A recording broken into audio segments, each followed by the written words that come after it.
Analytics has thousands and thousands of indices and sectors. Because we've also got portfolio capability, you can wrap different indices and sectors into a portfolio and basically create what we call synthetic data, your own return series. Now, there's loads of different applications you could use this for. We're going to explore a couple on this recording today. One of them would be looking at risk profiles. Okay, if I have a risk profile 1 to 5, 1 to 7, 1 to 10, doesn't really matter. But if I wanted to take a risk profile and chart it historically to show someone, well, if you're a risk profile 3, Mr. or Mrs. Client, how would your investment solutions have behaved in the 70s, the 60s, the 80s, the 1990s, etc.? How would I do that? Well, you can use indices and sectors to mimic those returns and chart it back pretty far back. Again, you draw the line in the sand in terms of what start date you want. What about model portfolios as well? So if I've got a model portfolio 3, model portfolio 4, model portfolio 5, but I've just started managing them, maybe they're 3, 4, 5 years old, but again, I want to show this client how they would have behaved in the dot-com crash, the credit crunch, the inflationary 70s, etc. How would I do that with live data and stitch in synthetic data to be able to chart that back further? Particularly relevant if you're looking at cash calc, cash flow. I'm using my cash flow tool to project forward 20, 30, 40 years. Well, I should be able to use the same tools like analytics to project back 20, 30, 40 years. I shouldn't be restricted by the age of that fund or model. So, as I said, one of the applications for this is risk profiles. We'll start there. I've created 5 risk profiles. And again, it doesn't matter how many risk profiles you're following. Now, in analytics, we have got a range of risk profiles you can use that's kind of stitched into our risk profiling tool. There's a message center in analytics, and this is quite useful for us to send you updates and developments from the company. But every quarter, you'll get one of these, which is an eValue update. That's the most recent one up here. And it's actually quite a useful commentary because it explains all the different asset classes across the world and different things that are happening in the markets, etc. And you can use this for your own content. But at the very bottom, if you click here for MS Excel file, it will show you the asset allocations of our risk profiles. And I've just opened this up in the background here. So we have, I won't go into this in too much detail, but we've basically got 15 risk profiles because we look at investment term as well. But if I just basically pick out these 5, now each one of these tracks a particular asset allocation. So money markets, bonds, index-linked gilts, equities, etc., etc. And again, it doesn't really matter what asset allocation granularity you're using. You can still build the synthetic history in analytics. Now, if I come back into analytics, how would I recreate that into a model? Well, if I open up my risk profile 3 model portfolio, this is one I've created already.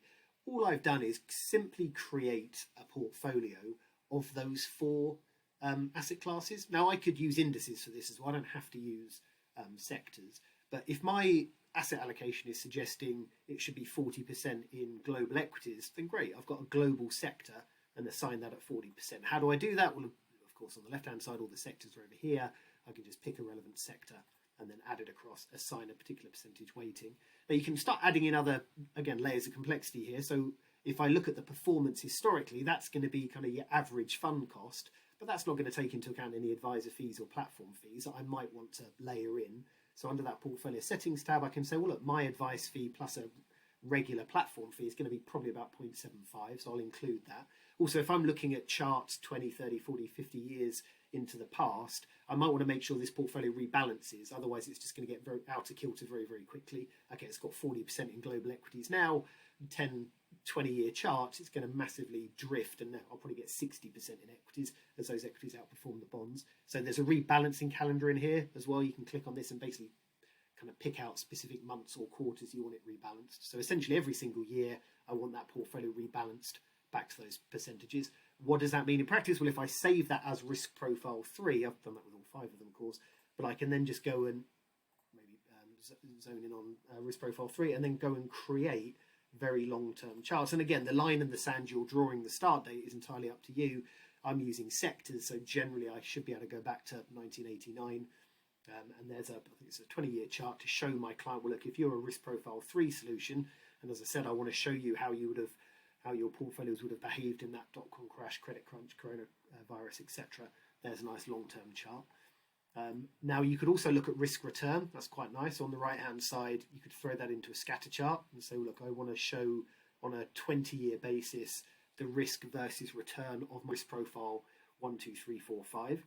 And again, that should give you almost like an efficient frontier, showing you the performance and risk. Hopefully the performance gets better the more risk you take. There we go. So you can see that my risk profile 1 understandably should be in the bottom left, where you take a low level of risk for a lower level of performance, and as we start going up the scale, my risk profiles get better and better.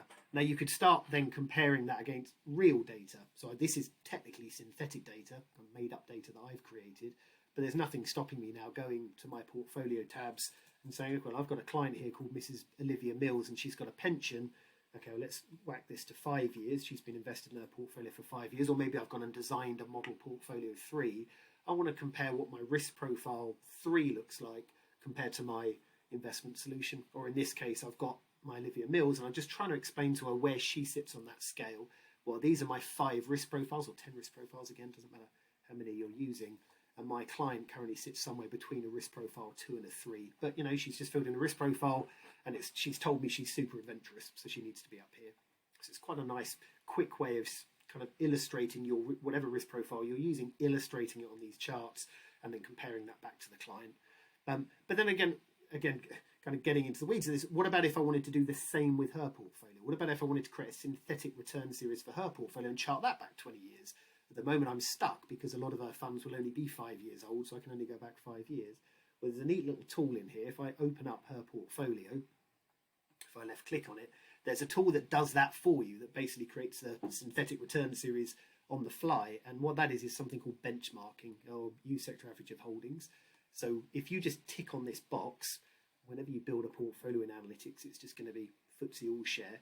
If I tick on that box, the system will automatically create a portfolio for me that aggregates all of the sector averages into one portfolio, assigning the correct percentage splits on the right, which is exactly how I built that risk profile 3.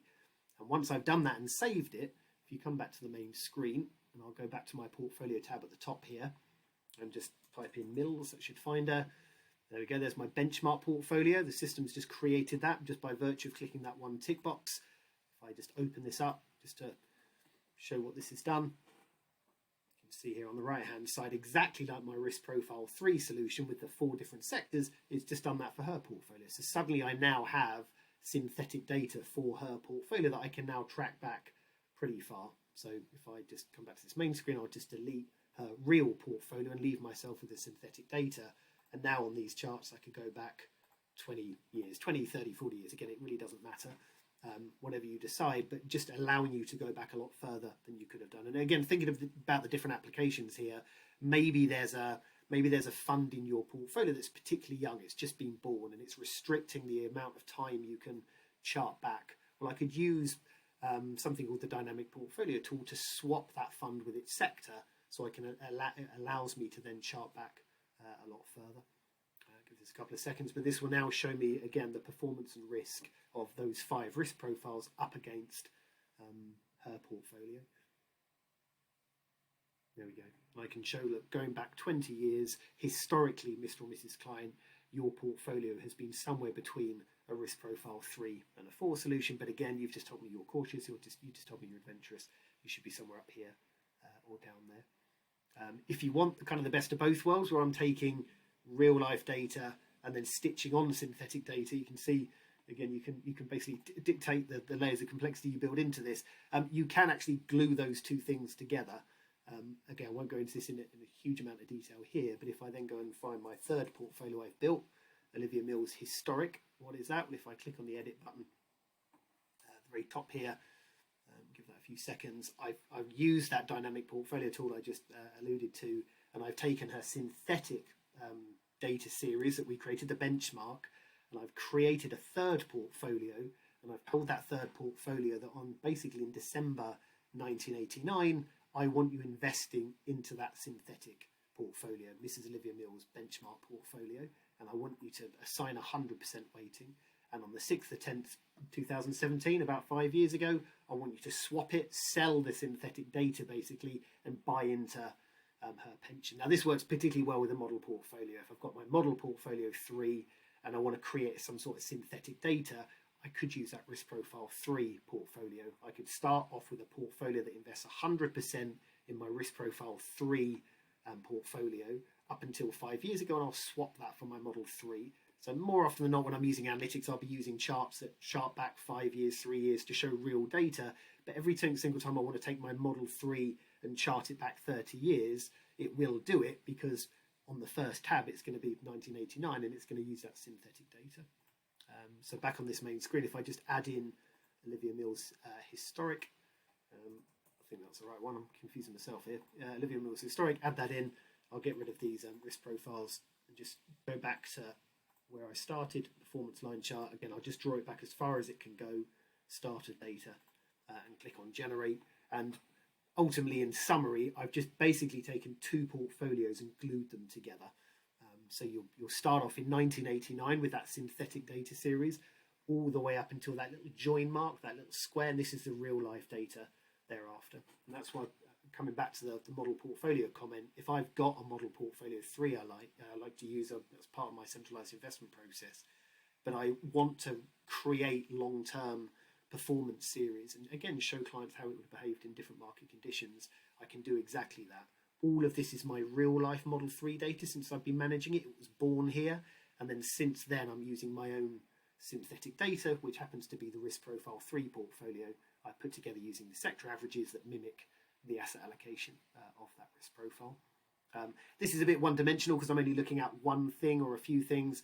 Of course, there's millions of options here. I could then start looking at long-term RPI figures. So I could come to the market indices tab, look at RPI. I can now track RPI against historic 30-year risk profile on my Model 3. I could look at Bank of England base rate. How does my risk profile 3 solution compare against historic bank rates, etc. So as with everything in analytics, there's loads of different options here. You've got a huge amount of data on the left, loads of features on the right. You're the designer, come onto here and build this stuff. But synthetic data is quite popular. Again, just simply the ability for you to create your own return series using all the wealth of index and sector data we have on analytics.